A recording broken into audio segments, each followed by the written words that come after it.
Hallo? Hei. Hei, Carita. Hei, hei. Hei.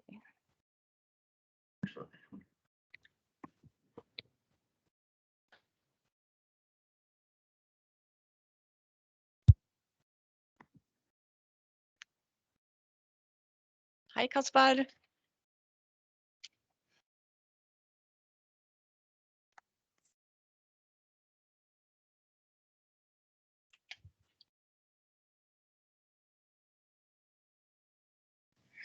Der var vi unmutet også, det blir bra.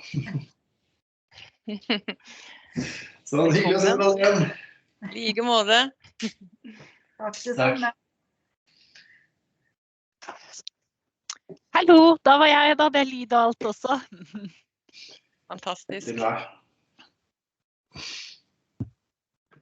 Ja, det er mange som har funnet muligheten til å delta, så det er vel mange som logger seg inn.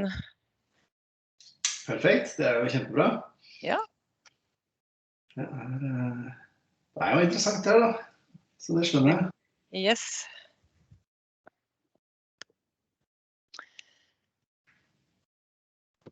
Yes, so... Hallo. Hei, hei. Hei. So, Didrik, then I think the clock is 12, 13. Oh. Hello, everybody. On behalf of the OTC committee, I welcome you all to this meeting. Our ambition in the OTC committee is to increase the awareness and the availability of OTC.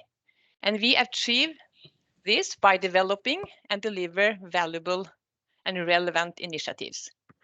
And I believe with consumer insight, we can make a difference. And I'm so happy that we finally, for the first time, have a report which mapping the Norwegians' relation to and use of OTC. And I'm 100% sure this will give added value to our strategic work. And also welcome to you, Carita, and thank you for joining the session today. I'm delighted to invite you to the stage to kick off this session. And just for information,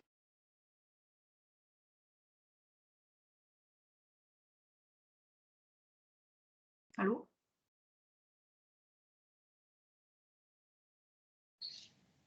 Der så det ut som vi fikk en freeze. Ja.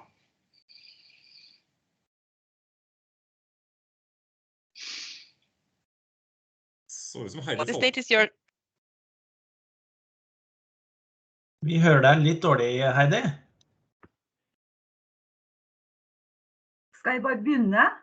Ja, Carita, tror du bare kan gjøre det, og du kan snakke norsk selv om vi kjører på. Ja, tusen takk Heidi, og tusen takk for muligheten til å få snakke litt til dette viktige utvalget. Og jeg må si at det er jo utrolig artig da, å ønske velkommen til et sånn type utvalgsmøte på reseptfrie legemidler. Og ikke minst, som Heidi var inne på, lansering av en ny rapport som nettopp tar utgangspunkt i å få mer kunnskap om vårt forhold til reseptfrie legemidler og ikke minst egenomsorg. Og jeg må jo berømme da, utvalget og Erling gjennom det arbeidet som er gjort i mange, mange år for dette arbeidet. Og vi ser liksom nå at vi tar litt nye posisjoner, og det å kunne bruke noe kunnskap til å ta nye posisjoner, det gleder jeg meg vanvittig til. Og så er vi jo i en situasjon nå der vi er på tampen av en stortingsperiode, og litt sånn spennende for oss i administrasjonen da, i forhold til hvordan vil valget komme til å gå til høsten. når du jobber med lobbyvirksomhet, som vi faktisk gjør, vi jobber veldig dedikert på mange ulike felt, så det jo veldig spennende å se hvordan posisjonene vil komme til å bli. Jeg har bare lyst til å si til dere at det utgangspunktet vi har for bransjen vår har aldri vært bedre enn hva det nå. Det egentlig litt eventyr, og jeg må bare si her, før vi går litt mer inn på temaet, at denne covid-19-situasjonen har jo, må jeg si, vært veldig spesiell for oss alle som jobber i bransjen. Og nå det vel slik at hele 40% av nordmenn har fått første vaksinedosa si. Og de kan jo også rapportere om at enkelte kommuner har så mye som 98% dekning i noen aldersgrupper. Og det handler jo om oppslutning rundt vaksine, og at Norge har håndtert dette her veldig, veldig bra. Så jeg hadde bare lyst til å si det, at vi har liksom noen rammer rundt oss som bransje nå som utrolig viktige. Og så det kanskje viktigere enn noen gang også at vi fortsatte gode arbeidet i fellesskap. Og det jo ganske unikt også at vi klarer å få så mye dyktige, kompetente personer som jobber i bedriftene våre til å bruke tid på utvalgsmøter i LMI. Det må jeg bare si at jeg setter ekstremt stor pris på det. Og det handler jo om at vi kan ta kvalitative skritt på alle de ulike områdene som vi skal jobbe med på vegne av fellesskapet vårt. Men hvor det da nordmenn kjøper sine legemidler i dag? Og hvor mye kan samfunnet spare ved å bruke nye teknologier og ha en tydeligere kommunikasjon og samarbeid rundt forebygging og egenomsorg? Og vi ser jo at fremveksten av nettapotek og mer digital distribusjon har vært med nå og kanskje påvirket handlevanene våre. Det ser vi kanskje spesielt nå i den situasjonen vi i. Og vi ser rett og slett at koronapandemien har på mange måter pekt på en del utfordringer for det norske samfunnet og helsevesenet vårt som vi nødt til å ta på alvor på litt lengre sikt. Og vi vet at de neste 10 årene vil være veldig krevende for hele velferdsstaten vår. Vi vet at vi kommer til å få en sterk eldrebølge, vi kommer til å få en økning av folkesykdommer som kreft og demens. Og finansministeren vår, Sanner, han har gått veldig langt i å si faktisk at velferdsstaten vår kan være trua. Så derfor det jo viktig at vi kan få til en bærekraftig helse- og omsorgstjeneste som skal være vital for velferdsstaten vår. Og en viktig faktor for å klare å opprettholde dem, det å få rett og slett en mer bærekraftig helsetjeneste. Og det jo her vi kommer inn med full styrke i den tida som vi går inn i nå. Så covid-19-situasjonen har vist oss alle det enorme presset på helsetjenestene våre. Og dette vil jo ikke bli redusert i takt med en ny eldrebølge og nye krevende folkesykdommer som høyt blodtrykk. Vi vet fedmeepidemien tar oss med full styrke, så vi har mange ting å ta tak i. Hvis vi ser jo litt på tallene for å illustrere litt utfordringene for blant annet spesialisthelsetjenesten vår, så har vel SSB pekt på at bemanningsbehovet frem til 2060 krever faktisk 200 000 nye årsverk. Så dette alene medfører jo enorme finansieringsbehov, så vi nødt til å finne nye løsninger. Og det jo her da reseptfrie legemidler spiller en viktig rolle. Og jeg må jo si at når vi snakker om egen omsorg, så må jeg bare nevne det at vi ser jo en helt fornyet interesse rundt dette her fra både pårørende, pasientforeninger. Og forrige uke så var jeg på en konferanse på Frambu. De jobber jo veldig mye med sjeldne sykdommer, men der var tema dette her med egen omsorg. Og temaet der, og det jeg prøvde å løfte litt inn da, det var poenget med hvordan kan vi få mer informasjon om behandling, om legemidler, ulike ting, og hvordan kan industrien være med og spille en langt mer konstruktiv rolle. Og jeg opplever liksom at den tilnærmingen nå til dette her helt annerledes. Så det med egen omsorg, det å klare å løfte det for utvalget fremover, det tror jeg kan gi oss et veldig stort potensial. Så ser vi jo at pasientene våre vil selvfølgelig ha mye mer makt til å påvirke sitt eget behandlingsforløp, og ikke minst så vi mye mer opptatt av nå å ta mer ansvar kanskje i det forebyggende arbeidet på egen helse. Sosiale medier, økt digitalisering bidrar også til å sette dette her mye mer på dagsordenen. Og det gjør jo også at helsetjenester kan følge pasientene opp på avstand via teknologiske løsninger. Så det gir oss rett og slett noen helt nye muligheter. Og fremveksten av nettapotek det vil endre forsyningskjeder i enda større grad enn hva det vi ser i dag. Og derfor er det spennende at denne rapporten allerede nå ser på nordmenns forhold til dette. Ikke overraskende er kanskje tallene her litt lav, det kommer dere tilbake til, men det er heller ingen tvil om at koronasituasjonen har vært fordelaktig for denne bransjen. Vi ser tydelige tegn på at pasientene innhenter informasjon om egen helse i langt større grad enn tidligere. Det gjelder også de eldre, og vi ser at besøkene på helsenorge.no virkelig har skutt i været. Og vi ser stadig flere fora i sosiale medier der pasientene utveksler, og de rett og slett rådgir hverandre på en helt annen måte. Og kontakten mellom pasientene og behandlere i langt større grad skjer digitalt, og du kan også få en helt annen fjernoppfølging av pasienter som er i vekst. Økningen i telehelse har mangedoblet seg, og vi ser også at nye vaner er satt gjennom covid-19. Og undersøkelser fra USA viser at 70% av oss foretrekker digitale kontaktpunkter fremfor ansikt-til-ansikt-løsninger. Og fjernoppfølgingen det gir også faktisk veldig gode resultat. Så det vil kunne spare helsebudsjettene våre, det kan gi økt kvalitet, og det kan frigjøre tid hos helsepersonell. Distribusjonen blir også digital, bare se på, som jeg nevnte, den framveksten vi har hatt fra nettapotek. Og farmasiet.no har tatt veldig store markedsandeler, og den største brukergruppa er faktisk de eldre. Og vi ser fra utlandet også eksempel på at den tar i bruk droneutlevering av medisiner. Det høres helt science fiction ut, men det foregår faktisk i relativt stort skala, både i USA og i UK. Så jeg har bare lyst til å minne dere også på fremtidsstudien vår, at vi er nå i gang med en ny strategiprosess for legemiddelindustrien, og jeg håper også at utvalget deres bidrar aktivt inn i det utover høsten. Så er det jo denne mobilen vår da, som har blitt stadig mer enn en telefon, og det vil også kunne bety veldig mye, tror vi, når det gjelder det å sette diagnoser. Så kunstig intelligens vil gi oss helt nye muligheter i fremtiden. Så utvalget i OTC har startet et utrolig viktig arbeid med å finne reseptfrie legemidler sin rolle for å avlaste helsevesenet vårt. Og forebygging, som sagt, vil spille en stor rolle. Og jeg kan også nevne en annen sak som Erling har jobbet litt med i går og i dag.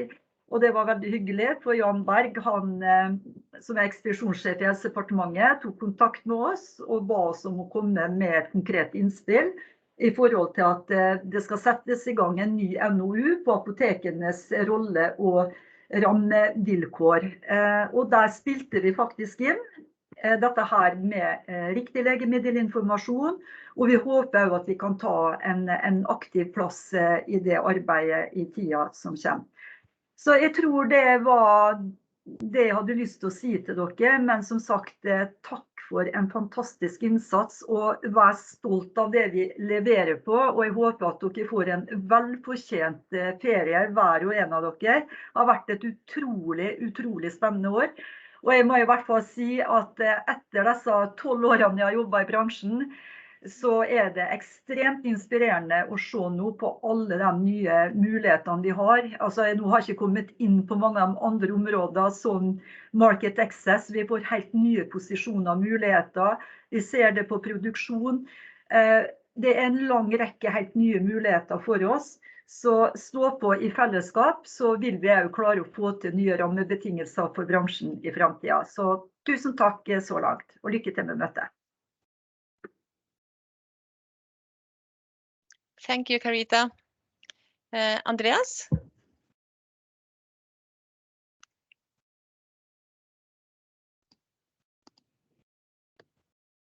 Well, thank you, Carita, and I will switch to English as I know we have some English-speaking colleagues with us today. So can you see my presentation?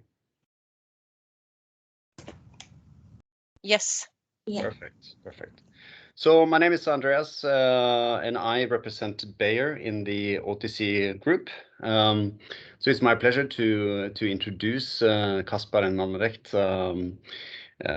when they will give their consumer study and report.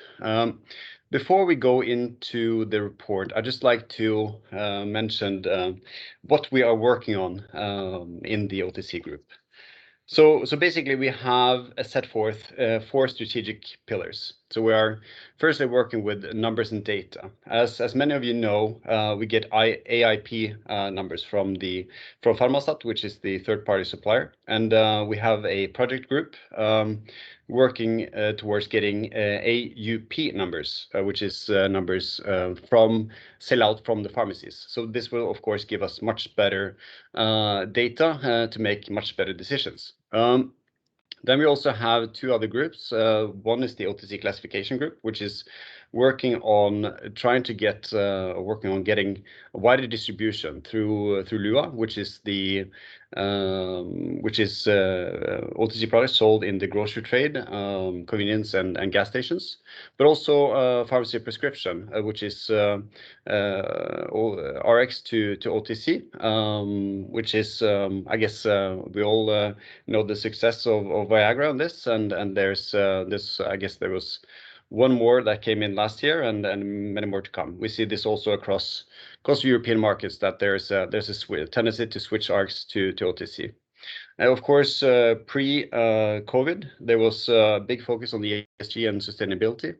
Now that many of us will be vaccinated very shortly, and COVID will pass, we assume that this focus will just take a much bigger space. So the last group, which is a project group, which we call the future consumer.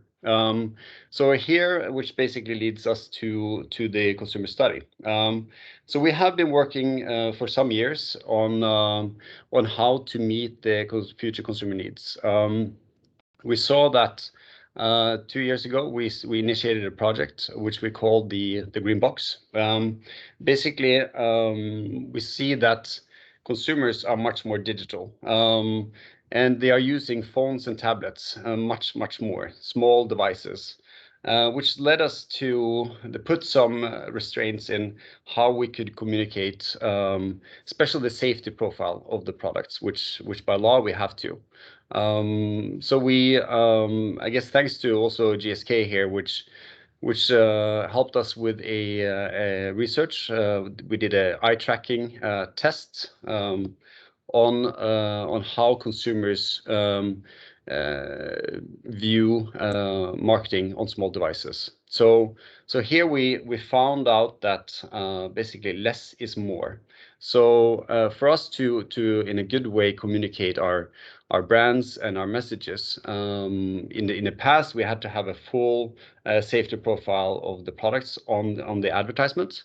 But with this eye tracking test, we noticed that if you have less text, the consumer is more likely to consume the data and read it. When then we had meetings with the authorities, and they thought, this could be a good way to have less text in the ad itself, but also we could swipe to a more extensive safety profile of the products for the consumer to really dig into the details of the products that they were going to purchase or read about.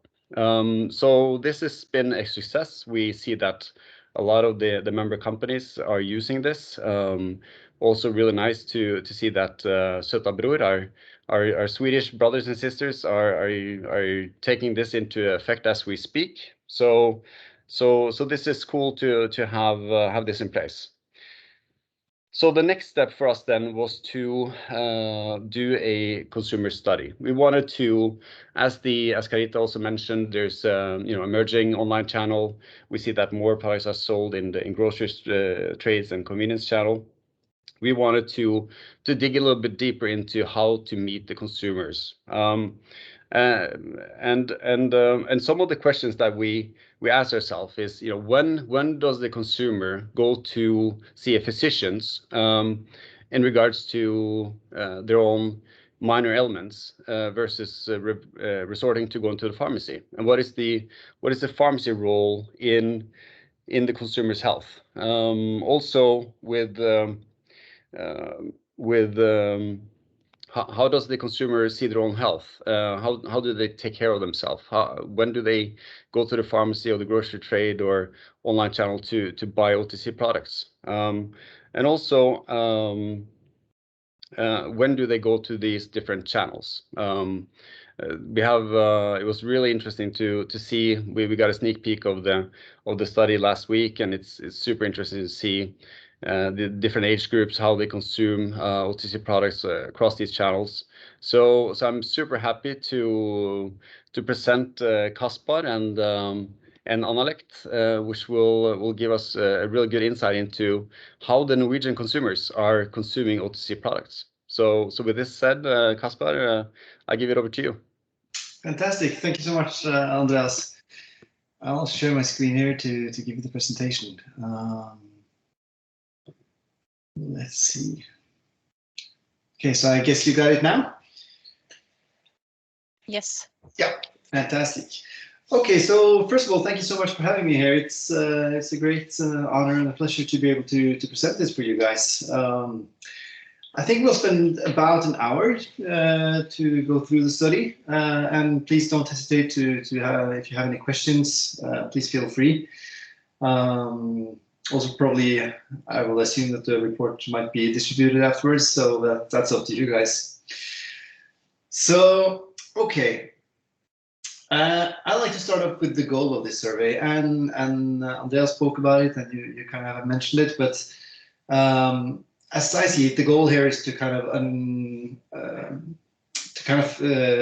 dig down into this information about the consumers and how they look at OTC products and kind of gain knowledge into their everyday life and how they buy and use OTC products, but also to gain more strategic knowledge that could be used in both communication as well as kind of in political matters, to kind of try to adjust how the industry works today and what is available in the grocery stores, in the pharmacy, and how to kind of adjust to optimize for freeing up time for doctors and maybe making everyday life easier for people as a whole. And I think we have some interesting findings on all of these topics. So very shortly, I represent a company called Annalect. We work with data across multiple different aspects of data gathering. We work with insights, such as this project. We work with data science, which is more of advanced analytics, advanced statistics. And we also do some technology development on reporting and different aspects. So we work a lot with marketing and branding. So you will see some branding and marketing elements in here. But we also work with a wide variety of different projects. And me, myself, I've been working with analytics and marketing insight for the last 20 years. So I'm starting to get well familiar with this type of work. And we also have done several projects for your industry, like both the OTC and the health industry as a whole prior to this. So for this particular project, we have done two phases. In phase one, we have done a qualitative deep dive. So what we did there was to gather 3 focus groups with different age combinations for each group to try to kind of dig down and reveal like how do people think and act when it comes to OTC, because we can do many assumptions, but we will never know whether or not they are correct or represent the market as a whole. So by doing these groups, we gather people, and we had like 2-hour sessions with each of these groups. So 6 hours combined, a lot of data, a lot of questions to really try to dig deep and figure out what are people's concerns and needs and wants, and what do we need to take account for when we design phase 2 of the project, which is the quantitative part.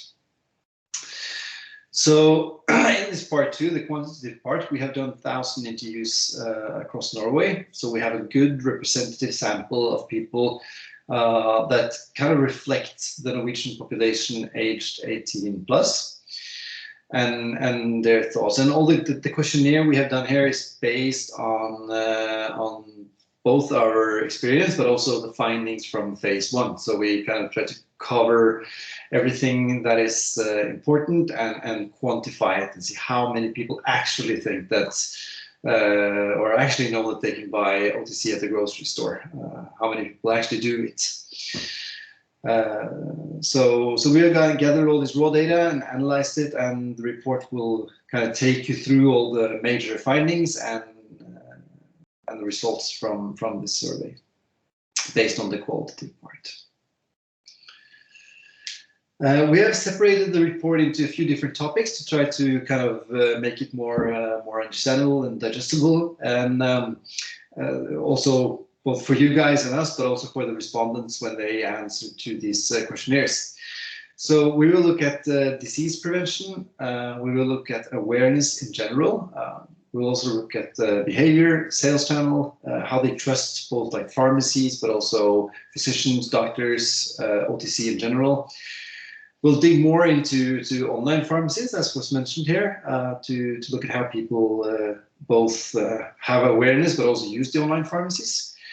And end up with looking a little bit into different opportunities and how people kind of evaluate different opportunities as being valuable for them or not.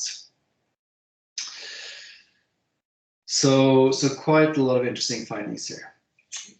And with that being said, let's dig down into the results. So, okay, I'll have these summary slides to kind of give you an insight into what we are going to be talking about. So first of all, I mean, 8 out of 10 people say that they actively take measures to prevent disease. So that's quite a lot. So it doesn't mean that like 20% don't do anything at all, but as you see here, 50% of people say that they really don't do anything, 5% don't know, so who knows what they do. But still, like the huge, vast majority of people say that they actively do something to prevent diseases. It's quite a lot of people that say that they do a lot, but most people say they kind of do something. Yeah. And for me, this just proves that people kind of think this is a major thing in their life and they think it's important. We'll also look at how many people that actually think it is important. But there's a very clear finding to say that this is relevant in people's everyday life and something they kind of care about. So that's a good thing. And if we try to like dig a little bit deeper into target groups, there are very few differences when it comes to gender, and comes to because we will look at both gender, but also age and different breakdowns. And for gender, there really isn't any differences. But we do see that older people in this survey, they take measures to a higher degree than others. So it's slightly correlated with age, and also people living in cities. And remember, like we have so many people interviewed here. We have about 1,000 people interviewed. So we only need kind of minor differences in data to be able to say that there is a significant difference, like a real difference, not just an error in the data, but an actual difference. So all of these findings that I will mention here and that you will see are significant differences. So we know that they are real. So we do see here that people living in the cities do take measures to a little bit of a higher degree than people living in more rural areas or the countryside. So, and when it comes to importance, we mentioned that the kind of last question indicates that people think this is important, and we also see that over half of the population say that this is very important to them. And what we have done here is that we kind of group these questions together, because when we ask the respondents about their thoughts here, we have a 7-point scale where you can answer from like very important to highly unimportant. or totally unimportant. And here we kind of grouped it up, so it's a little bit easier to kind of read and to understand. So those I marked here with like the green bluish color, the green bluish color. They are the ones who have answered 7 or 6 on the scale. So they say that it's very important or quite important. The gray ones are more in the middle. They could say slightly important or slightly disimportant. So they aren't really indifferent, but they are in the middle of the scale. So they don't really care that much. While the red ones are those that say 1 or 2. They say it's totally unimportant. And for me, the interesting part there is that there is basically no one that says this is unimportant. 4% is basically no one. So the vast majority say it's very important. And also among those who here are grouped as indifferent, there are also people that say slightly important. So the huge majority here says that this is important. Here we also do find some difference between the genders. So men tend to be slightly more indifferent, while women says it's more important. And as you can see here, I mean, if we see differences here of about 2 to 3%, they are real different. Like statistically, we can say that it's a significant real difference. And here, when you have differences of, I mean, close to 10%, it's a very clear difference. So this is more important for women than men. And also it correlates with age. So the older you get, the more important it is. You can also see the difference here that we have a difference, a huge difference in the result. So the question is then, okay, how do people prevent diseases? And these are all the reasons people have given to prevent diseases. And what you will see is that very, very few people say that they do use OTC to prevent diseases. It's only 10%, the one I marked there in pinkish, said that this is something they use to prevent. What people do connect with preventing diseases, and what they do to prevent diseases is really staying active and eating healthy generally. You can see like it's to have a varied meal, eat different things, to stay active, to go for walks, to eat healthy. Those are like the main drivers of what people say are important to stay healthy.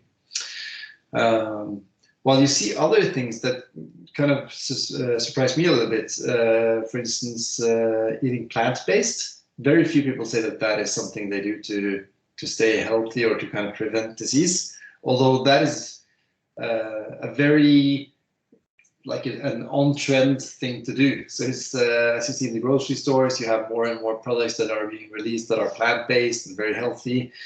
And of course, many people buy those products and have different reasons for it, but at least it's not something people tend to do to stay healthy or prevent disease. So it's more connected to staying active.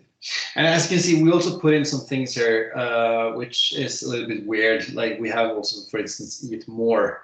4% say that they would eat more. And this is an option we put in here because we assume that very few would do that to stay healthy or to prevent the disease. There might be some people, but very few. So this should be an option. It's kind of in there to ensure that the data is correct, because very few people should logically answer that, and we also see that they do. So that's good. That's kind of builds trust into the data and reliability. So the next thing here is we have asked people then about the same things and said, okay, which of these do you look at as a normal way to prevent disease? Because we know that if people look at something as being normal, it's way easier to make them do that than if they think it's unnatural to do it. Then we kind of first have to teach them that something is okay to do, and then we have to make them do it. So, but what you can see here is that in general, like everyone looks at eating healthy, staying active, everything. Everyone says that's a very normal way of preventing disease. But also, if you, for instance, use OTC, I mean, almost half the population say that this isn't a normal way. I think this is a normal way of preventing diseases. But as you can see, almost no one does it, like 10%. It's of course a huge amount of people, but 10% compared to 50% is very, very low. So to me, that just indicates that there is a huge potential for making more people use OTC to prevent diseases. It also goes for all the other elements here, that the potential to have people do more and to have people do, I mean, almost all of these things are definitely there, and you don't have to convince people that this is the right thing to do. They're already quite convinced. You just have to make them do it, at least for many of these. So it's a good and a positive thing to see. But when it comes to, let's say they are going to buy OTC, there is some problems out there. So, for instance, only 4 out of 10 remembers that you can buy OTC at the grocery store, which is quite low. And we'll see a lot more of the figures here. So these are the figures for where people remember that they can buy OTC products. And you will see a little bit like the options that you see on the scale here could be a little bit weird, and this is because this has been an open-ended question. So people have written into the questionnaire where they remember that they can buy OTC. And the reason we want to do that is because we want to kind of investigate the mental link that they have between the category and the needs to buy OTC and the places to actually buy OTC. So of course you can see that like most people answer the pharmacy, which is natural. Still, it's 30% that don't even remember the pharmacy as their top of mind, or they have it readily available in their minds. But even worse is, I think, for the grocery store, where 40% remember the grocery store, which means that 60% don't. That doesn't necessarily mean that they don't know about it, they just don't remember it. And I also mentioned it before, but I've been in the same situation before. I mean, I had some kids that were ill. I was going to buy some, I think it was Paracet, and drove around late in the evening to find an open pharmacy before it suddenly occurred to me that I can buy this at the grocery store. I just didn't remember. And that's natural. I mean, that's what we do when we work with brands and advertising every day. It's about like staying visual, staying as one of those options or brands that are available in people's minds. It's kind of how we work. So this is, to me, the one of the largest potentials here is to kind of address this grocery store situation where so few people have it readily available in their mindset. I think if you just turn that and makes it more available to people, makes it easier to remember, that's easily done by communication. You will also there see the sales increase a lot, if that is what we urge to do. There is quite some differences there here also when you look at gender and age. So a lot more of women in general have more knowledge about this than men. So also here, I mean, 45% of women say they remember grocery stores as a channel, while only 35% amongst men. So there is quite a clear difference, and this difference we will see many times. Women are almost always here more concerned and more updated about these topics. Also, it's very low in the younger target groups, so it strengthens with age, which is also natural. I mean, as you grow older, you visit the grocery store more, you tend to be more ill maybe, so it's natural that you have more knowledge. Ansgar, Kasper, sorry to interrupt. I think the slide is hanging, so then we don't see the slides you are talking about. Okay, I'll stop sharing and start sharing again, and that will probably work. Let me see here. Sorry, but thank you. No, it's good. Perfect that you mentioned it. Let me see here. And I'll go into there. So, do you have it now? a use potential where we see the 69-40. Yeah, that's right. Do you have it now with also some pink spikes? Yes, good. Okay, perfect. Thank you. So next up is to trigger people with aiding them on kind of telling them where you can buy OTC products and asking them whether or not they know about it. So that will kind of be the equivalent of providing them some sort of communication where we say that, hey, do you know that you can buy OTC products at the grocery store? To see, do people know that from before or don't they? And as you can see, most people do. 8 out of 10 know that they can buy it in the grocery store. So the problem here is that they just don't remember it. And this is kind of a good thing because, as we mentioned before, if people already know it, it's much more important to kind of, or much easier to refresh the mental link between grocery shops and OTC products rather than building it from scratch. That is a way harder task. So here, for most people, they have that link already. They just don't remember it. So you need to refresh it. So it should be easy to kind of have more people go to the grocery store or to these other locations. But as we know from the qualitative part, we know that kiosks and gas stations are looked upon as really kind of some last measure ways of buying OTC. So you would go to the grocery store. You wouldn't necessarily go to the gas station or the kiosk. You could, of course, go to the internet. But as you can see, very few people also remember that you can actually buy OTC products online. At least when we don't kind of trigger their memory by telling them that you actually can. Let me see, and I'll go the right way here. Okay.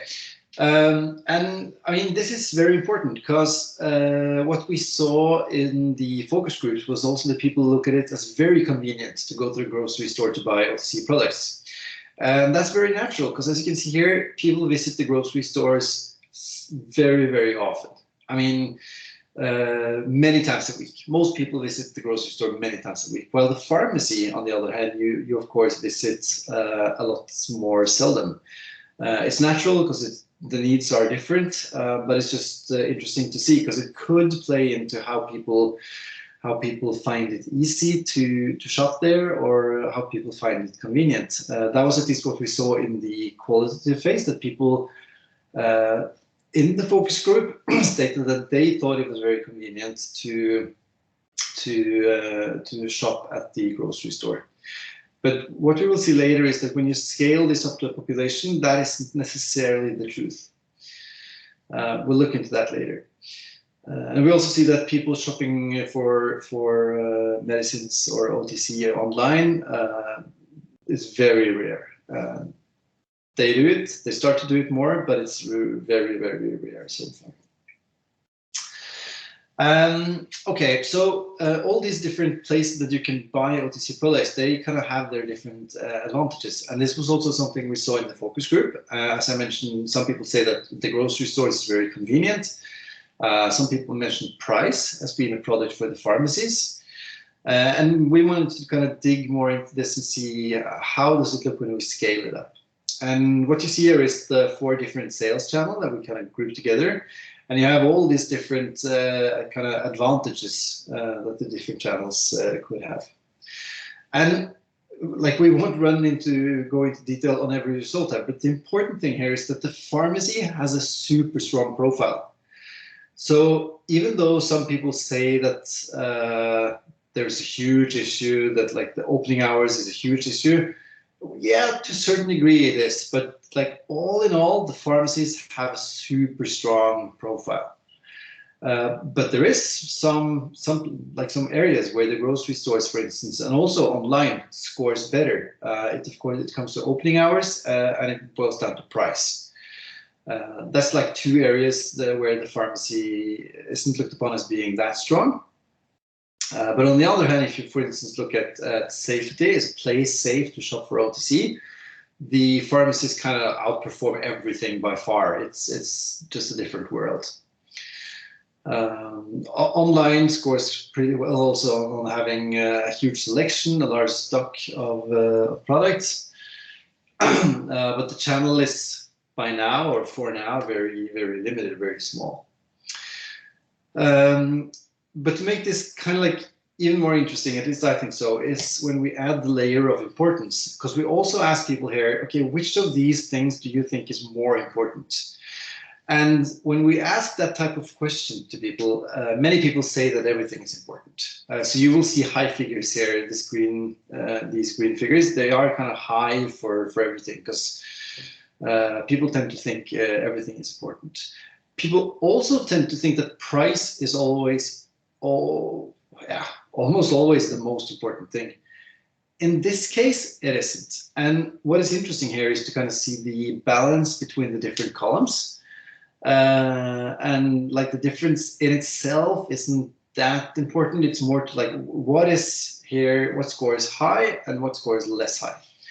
So I think what is super important here is that, I mean, people talk about like ease of use. People said that that is very important. And you also see here that kind of be in a place where it's quick and easy to shop, and a place where it's easy just in general to shop.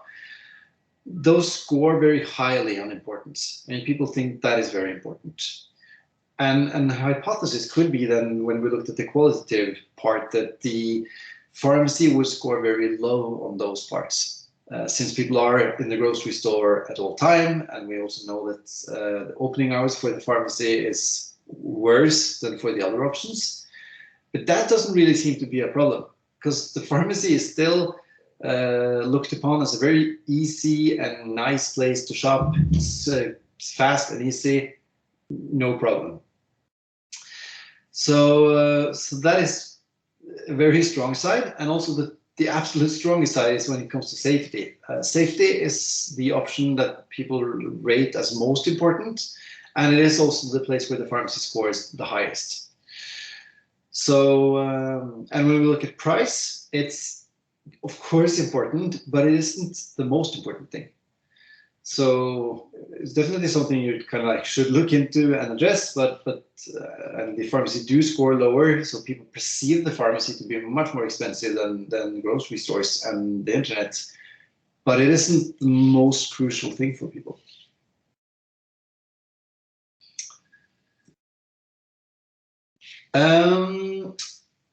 You also have this element that could be used to build trust, because we know that like trust and safety now is very important to people. And we know that the pharmacy is good at building trust, and there are of course other means of building trust. And this logo that is being used on the reseptfrie legemidler, the OTC products, could be a measure to build trust. So what we did in the survey was to also show this logo to people and ask them, what do you kind of connect this logo to?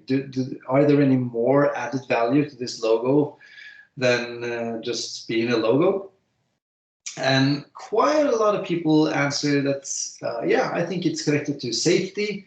Many people also say that it's something that is approved by the Norwegian government, which is, I would say, very good in terms of people saying that safety is so important. At the same time, you know, there are like over 50%, so over half of the population said that they don't kind of know this logo, they don't have anything connected to it, it doesn't tell them anything. So there is a job to do here if you want to use this logo, but there is some good values built into the logo, so it's definitely something that could be worked on using to further kind of promote safety around the products. When it comes to the brands in themselves, very few OTC brands are known to the public or to people. So these are brands that people mention in an open question where we ask them kind of what OTC brands do you know of? This is also then an open-ended question to kind of like investigate this mental link between OTC products and brands.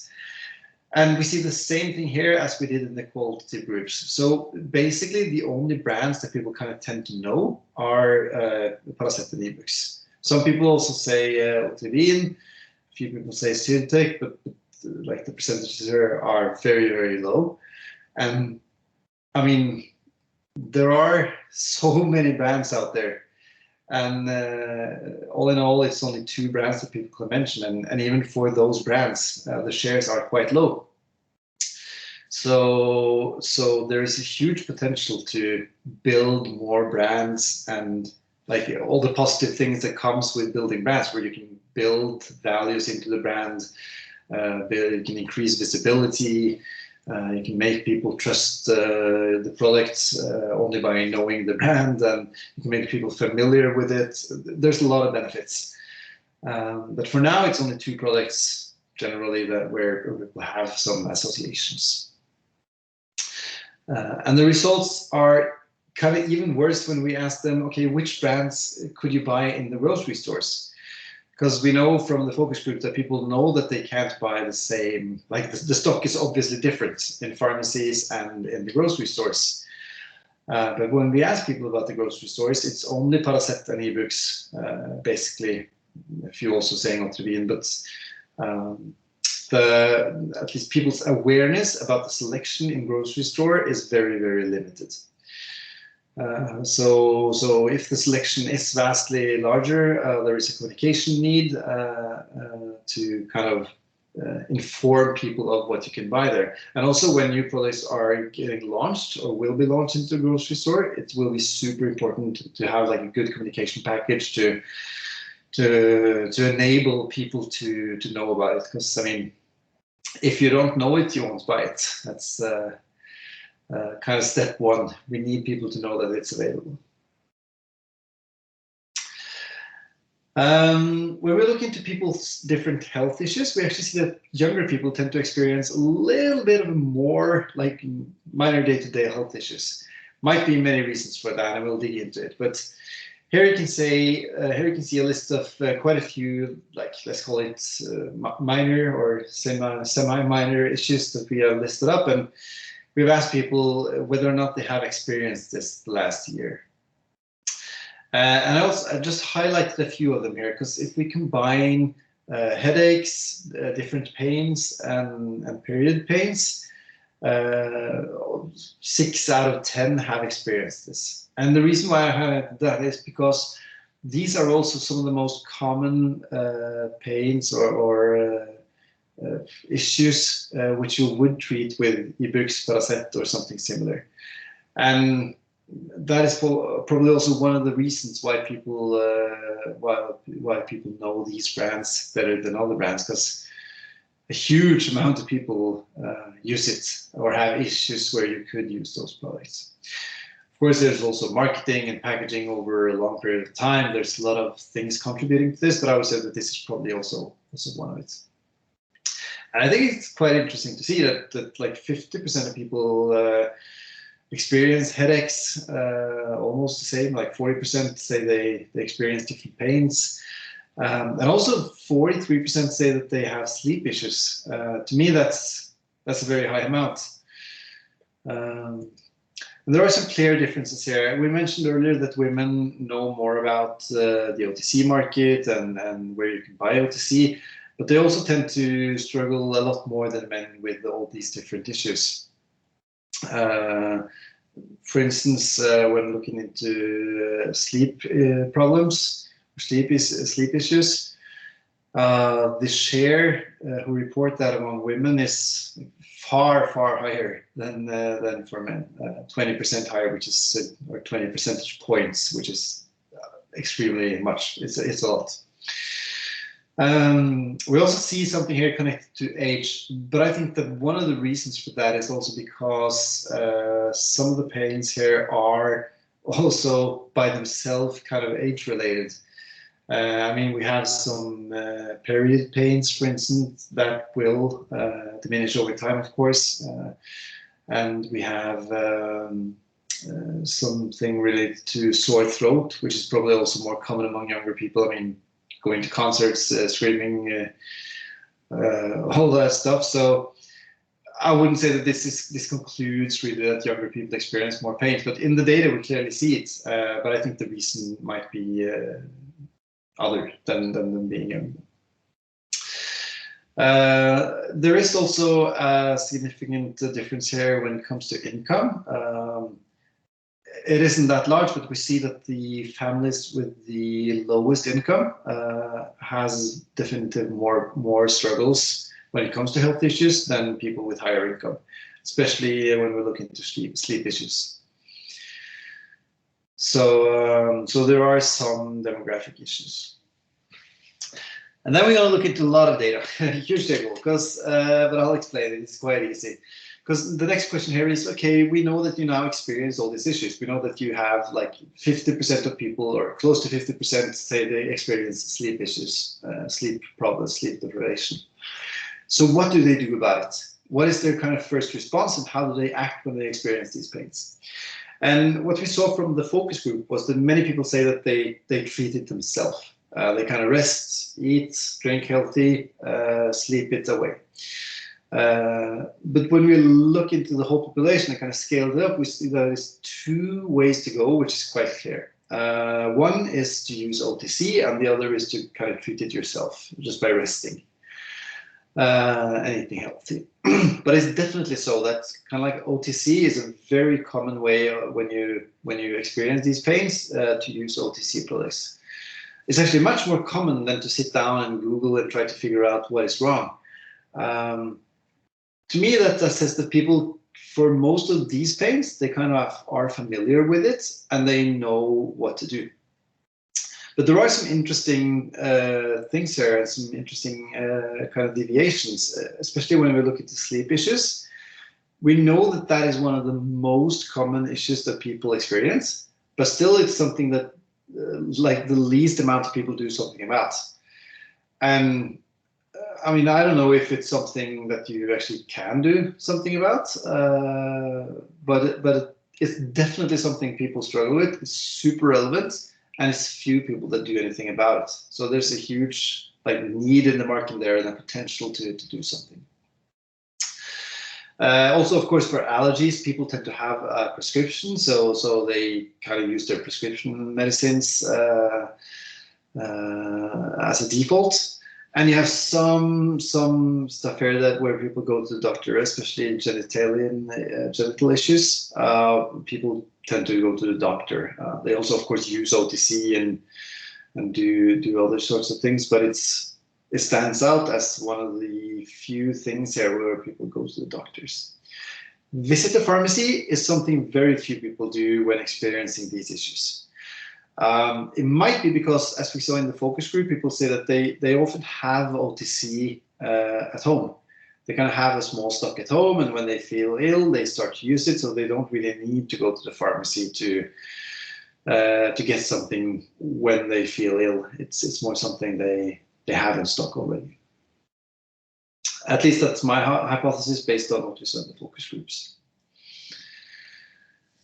And the pharmacy could definitely replace many of the doctor's tasks and services today. So we know that people use the pharmacy, and it's the potential for them to use it more is definitely there. I mean, we know they use it. We know also that they don't go there immediately if they become ill or feel bad, feel sick. But I think they could. So what we see here is a lot of different situations, or let's say a lot of different services, and whether or not people would choose to go to the doctor to handle this, or whether or not they would choose to go to the pharmacy to handle this. So the kind of dark purple columns is people saying they would go to the doctor, and the green bluish are those who say they would go to the pharmacy. And what you can see is that for most of these services, people would now go to the doctor. I mean, some of these services you can't even probably do at the pharmacy today, so it's very natural, but it's the way it is. And it kind of confirms that the doctor is naturally a very, they are busy. Of course, when people come to them with all these different pains in addition to everything else, they would of course have very busy days. You can see that the pharmacy stands out as being kind of product experts, and they could give you recommendations into prevention. disease prevention. And that was also what we saw in the focus groups, that kind of confirms everything. But still people would use the doctor. But the next step here is to ask people, okay, but what if these services were available at the pharmacy? Would you be positive to using them? Because if people are already positive, it would be a potential to kind of let them use the pharmacy instead and save some time and open up the schedules for the doctors. So these are the results for like how here we have added, in addition to those who kind of use the pharmacy for this already, we have the share that is positive to do so. And for some of these services, this shows me a quite huge potential. I mean, both for blood tests, vaccinations, and blood measurements, there is a huge amount of people who are positive. And this kind of converts into a lot of people. I mean, these are only percentages, but it's a lot of people. So let's first look at what would happen if, this is just, of course, a thought experiment, but let's say that all of these who are positive to doing this are, as of today, using the doctor for it, and it would be a potential to kind of have them stop using the doctor 100% and start using the pharmacy instead. So if we do that, the chart would look like this. So the grayed out part here is what you saw in now just recently, and now the new purple part is kind of the same score, but we deducted the pink ones.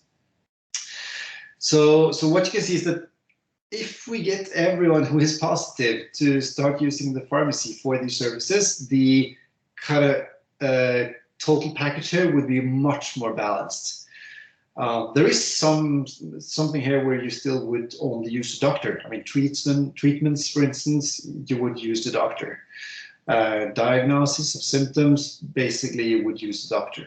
But for many of these others, it would kind of remove work from the doctors and move it over to the pharmacies. And I mentioned the number of people, and I just calculated here how many people is this actually. And it's a lot, because we are looking at kind of like population representative data here. So, I mean, this group, let's say for blood pressure, this group that we could kind of like move from the doctor over to the pharmacy is who are already positive is 1.8 million people. And of course, this isn't done overnight, and it's just a thought experiment, but it just shows the potential in kind of making these services available, both physically and mentally. I mean, because they have to obviously be physically available at the pharmacies, and they have to be mentally available for everyone in Norway, so that we know that they are there.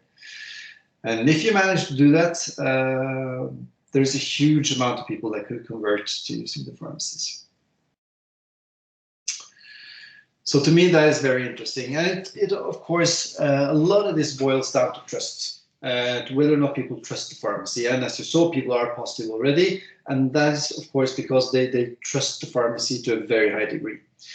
Here you see the trust figures for both the pharmacy and the doctor. As you can see, they are almost identical. I mean, statistically, this is identical. Now, that being said, when we looked into the qualitative part, we know that the trust for the doctor is probably in reality a little bit higher than for the pharmacies, because when we looked at product recommendations, this is something the pharmacies looked upon as being very good at. But when we kind of put the respondents in a situation where we said that the pharmacy had chosen something for you, but it's something different than what the doctor recommended, then most people would still use or buy what the doctor recommended, although it's more expensive. So I would say that the real trust with the doctors is a little bit higher, but still, all in all, the trust in general is very, very good.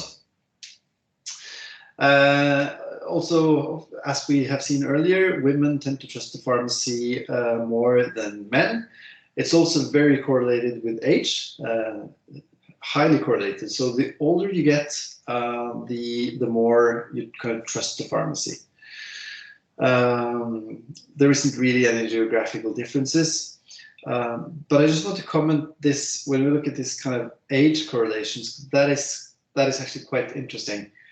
That it could mean two things. I mean, it could mean that when you are older, you of course have longer experience with the pharmacy, and that could have built your trust over time, which is a good thing. But it could also mean that there is a reason for why younger people distrust the pharmacy, and that they could kind of take this level of trust with them through their life. And if that is the case, then trust for the pharmacy would decline over time. As of course, the people who are younger now, they become older, and if their trust doesn't increase, the trust for the pharmacy will decrease. I would assume that people do get more experience with the pharmacy over time and that their trust increases, but still it's something to be aware of, that younger people tend to trust the pharmacy lower or to a less degree than older people. We also, when we spoke about trust, we also wanted to look into this topic of like the pharmacy selling a lot of other things in addition to kind of their core products. I mean, OTC and medicines and like health-related products. They also sell, I mean, gifts and candies and shampoos and different products. And we wanted to look into whether or not that affected the trust people had to the pharmacist's ability to be an expert when it comes to health. What we see here is that all in all, it doesn't affect it, because most people are indifferent. Most people don't care. They say that's I don't care whether or not they sell anything else. There is definitely a share of people that say that, yeah, I think that I kind of lose trust to the pharmacies when they do sell all this extra stuff. But the share that say that they gain trust is just as high. It's like a very normal distributed chart. This, so it kind of it boils down to nothing. It kind of eliminates itself. So like all in all, this doesn't matter. You have some people that are positive. You have some people that are negative. Most people are indifferent. So it doesn't really matter. It doesn't affect the trust.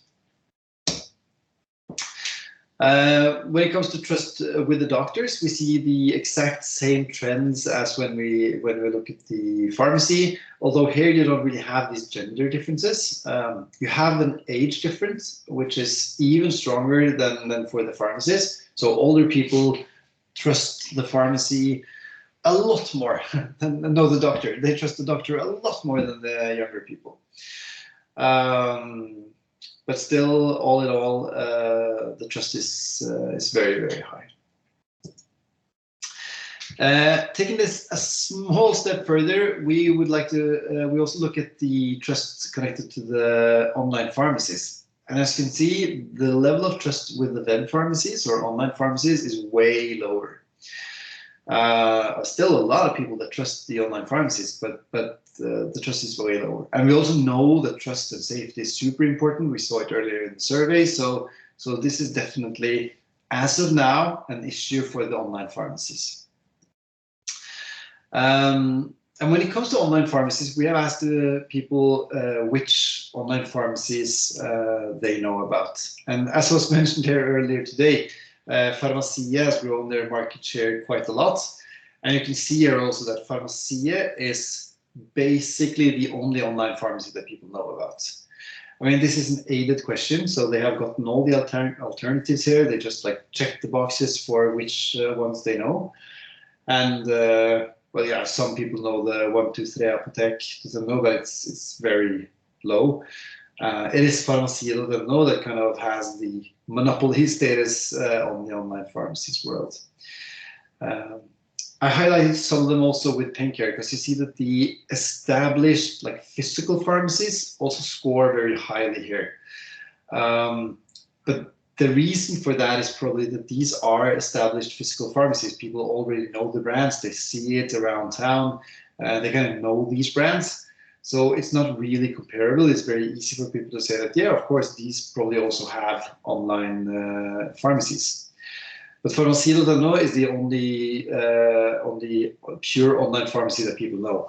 And 49% is a very high score for awareness. It takes a lot of investment to get there. And just to kind of visualize that, we have pulled out the media investments for Farmasi for the last 3 years. These figures are only offline media, and I would assume that online spend is also huge here, but the figures aren't available. But as you can see, it's 100 million kroners in gross spending for the last 3 years. That is a huge amount. It's a very large advertiser. And if you add online to this, you could probably add almost the same. I would be safe to say like 50 to 80 million online also. Keep in mind these are gross figures, so the real prices are probably about 50%. But let's say I would assume that you probably have net prices here of like 70 to 80 million if you add online, something like that. So, but it's huge. It costs a lot of money to be able to gain that sort of awareness. And we also profiled like who are those people who actually shop online when it comes to online pharmacies. Just to know a little bit more about the demographics here. As you can see, there are like 42% of people say that they have shopped at an online pharmacy the last year. So it's still like some people say that they have shopped at this is a pharmacy. The share is very low, and you visited it. We saw that you visited the online pharmacy very rarely, but a lot of people still have shopped there.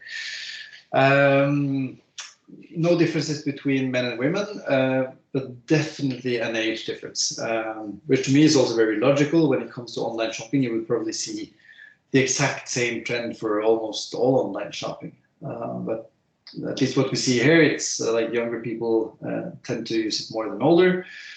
And people living in Oslo, the capital, tend to use it more than people living outside the capital or in the countryside. So some demographic differences we see.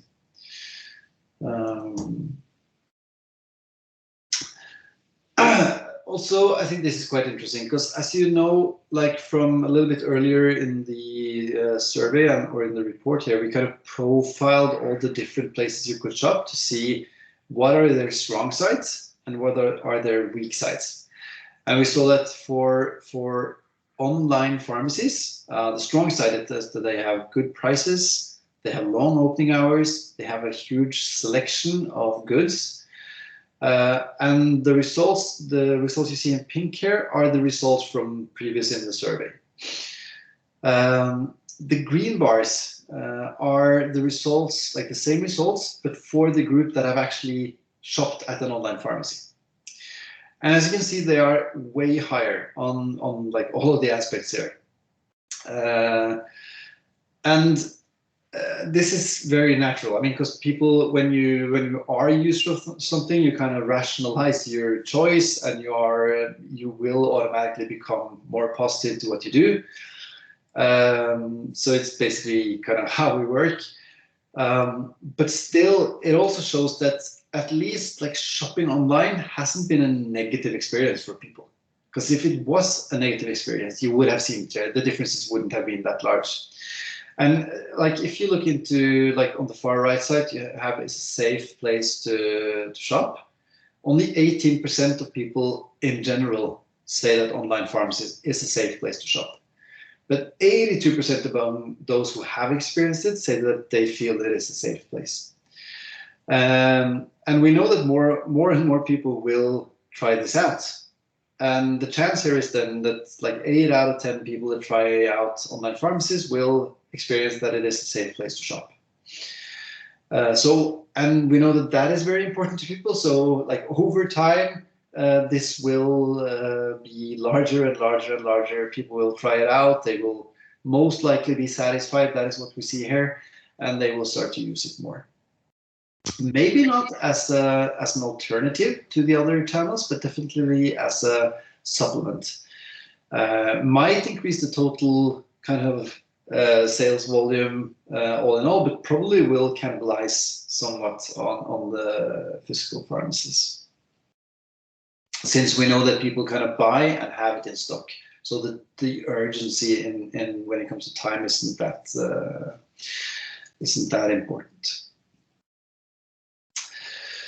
So lastly, on the trust side, we'll look at OTC, and as you can see, also people trust OTC a lot. At least like half the population say that they trust OTC a lot.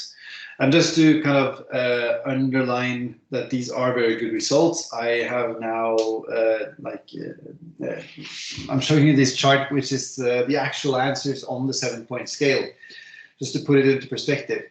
And as you can see here, like the 49%, that's those saying very trusted very much, or I trust, I have a quite high degree of trust. But you still have like 19% that say that they trust it to a certain degree. You have 18%, which is kind of like indifferent. And then you basically have everyone. So people who say that they like slightly distrust or distrust to a higher degree, I mean, it's 6%. And when we work with these surveys, we see like 5% is almost the lowest you can go. There is always 5% that's kind of just click a box. So I would say that basically no one distrusts OTC. But they do want lower prices. They do. And they do want other stuff as well. So what we've done here is to look into different kind of possibilities where, like, what could the industry do, and what could the like pharmacies do, what could LME do to kind of help people in their everyday life and do things that would help make people's everyday life easier. So what you see here is the share that say that each of these things would make their life easier. But as we saw with importance, when we ask these sorts of questions, like everyone say that everything is important. So what I've done here is to kind of sort out people saying that this would make their everyday life much more easy. It would help them a lot. So there we see that lower OTC prices is, I mean, almost half of people say that that would be fantastic. And it's natural. People always say that. That's, as we spoke about with importance, price is always mentioned. Then again, it's kind of harder to do something with, or it's very easy to do something with, but it might be something you don't want to do something about. But number 2 here is easier access to information on OTC drugs. And 1 out of 4 people say that that would have a huge impact in their life. So this is at least something I would dig further into and look at kind of how can we make information easier available? What sort of information should we make easier available, and how should we do it? Because this is something that is important for people, and could at least, I mean, definitely make their everyday life easier, make them save time, and also probably gain trust with the OTC products. So it's definitely something to look into.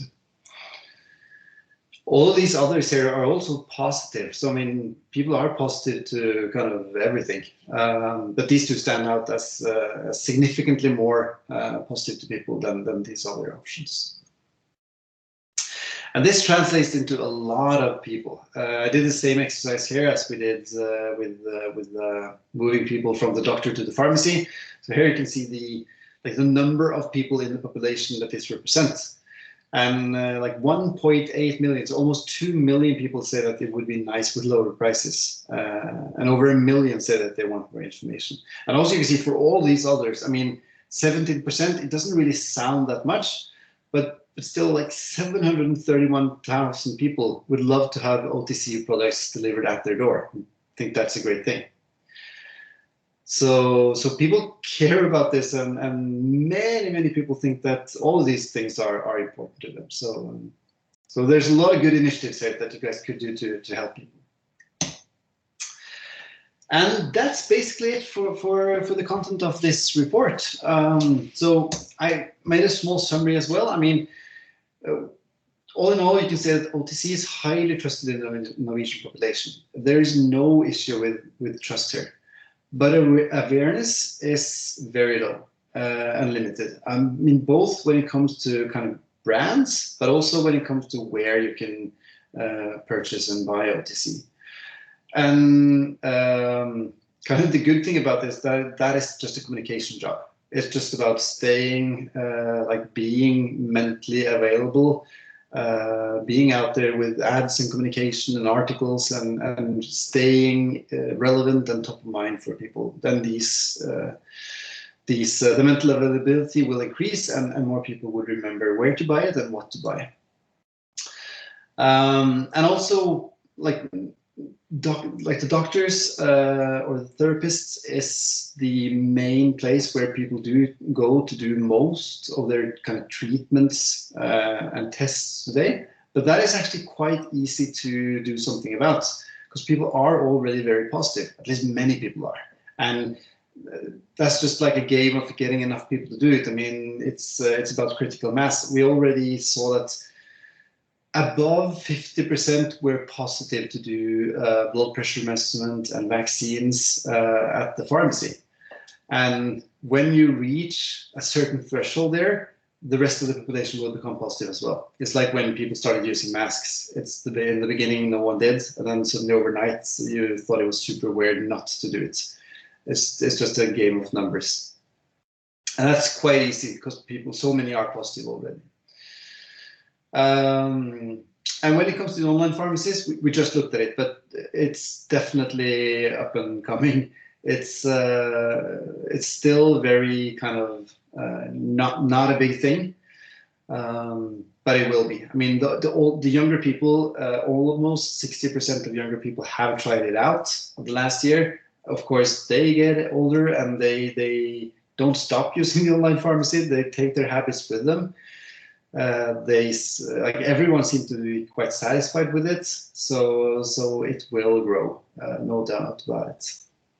But there are several things LME could do. We just looked at it, but all the options. One of them is, of course, this information related topic. I think it boils down to kind of structurizing and having like one place where people could go, because we know from the focus group that people, when they look at information, they of course Google. That's what people do, and they find some information at official sites. They find some information at discussion forums. They find some information on Facebook. So I don't think there's a problem that the information isn't out there. It's just that it might not be so easy to find, and that's something people want. So with that being said, I think we're through the report and the main findings. And as I spoke to you guys from Norway about before, I mean, this is a huge data set and a lot of data. There's probably a lot of questions and interesting thoughts. So please feel free to let me know at any time, and we can definitely dig deeper into different aspects here and give you more information as well if that is wanted.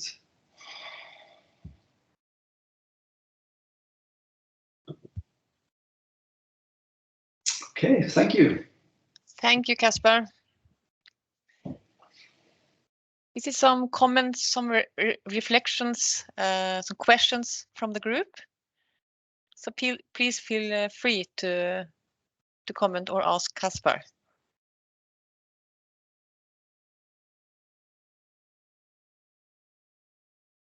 It's very quiet and everybody have on mute. Is there some surprises, some wow effect, or some insight you want to comment or ask more in detail?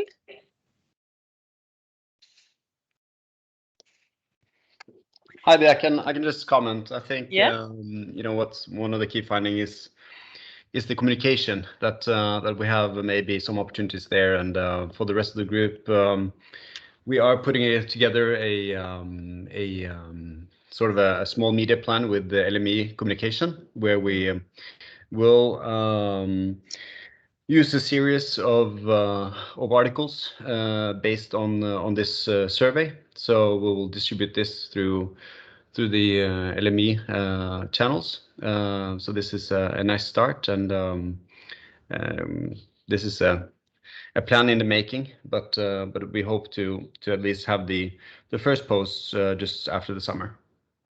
Yeah, that's a good comment, Andreas. I think, as you say, we have trust, but we need to build on the awareness, and also the consumer want easier access to the information. So for the OTC committee, the plan going forward is to dig into the details, to find some, to call it killer insight, to really work together with the communication department in LME, which we was allowed to have more cooperation with. So then we will make a plan. And as Andreas say, our ambition is to have already something maybe in the summer.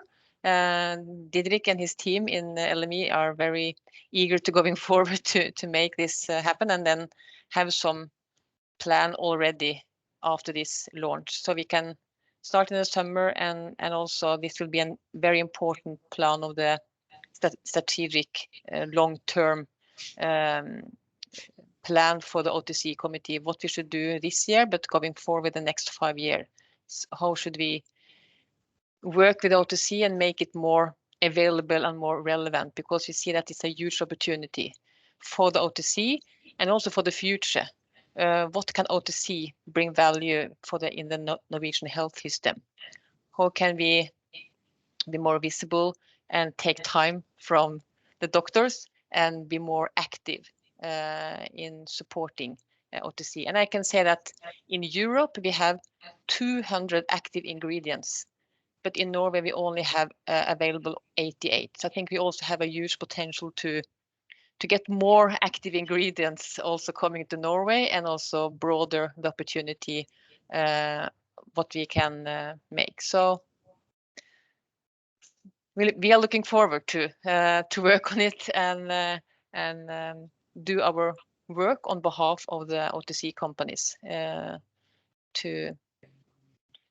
thank you also, Kasper, for the cooperation and all the discussions and the support. And you have put together a lot of data, and also your willingness to give us the details, so we then could maybe dig into some areas which we want to focus on when go into the, call it media plan, which we will then launch together on behalf of LME.